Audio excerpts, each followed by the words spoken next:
ఈరోజు మేము మూసీని, చెరువులను, నాలాలను, రోడ్ల మీద అక్రమ నిర్మాణాలను తొలగిస్తే రియల్ ఎస్టేట్ పడిపోతుంది, రేవంత్ రెడ్డి వెట్ల గుల కొడతారన్నారు.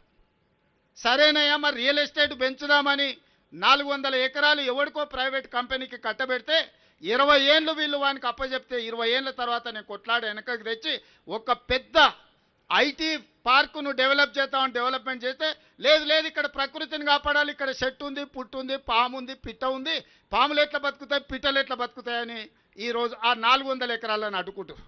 అసలు మీ బాధ ఏంది? చెరువులను కాపాడి మూసి ప్రక్షాళన చేసి నాలాల ఆక్రమణలు తొలగించి రోడ్లను తొలగిస్తే ప్రకృతిని కాపాడినట్టు కదా, ఈ నగరాన్ని సుందరీకరించినట్టు కదా. అక్కడికి పోయి అది చేస్తేనేమో రియల్ ఎస్టేట్ పడిపోతుందంటారు. ఇక్కడ పెద్ద పెద్ద పరిశ్రమలను తీసుకొచ్చి ఐటీ అండ్ ఫార్మా కంపెనీలను తెచ్చి లక్షలాది ఉద్యోగాలు ఇప్పించి వేల కోట్ల రూపాయల పెట్టుబడులు తీసుకొచ్చి ఒక ఇన్ఫర్మేషన్ నాలెడ్జ్ సెంటర్ని క్రియేట్ చేద్దాం ఒక 400 ఎకరాల అంటే లేదు ఇప్పుడు ప్రకృతి వాడిపోతుంది అంటారు.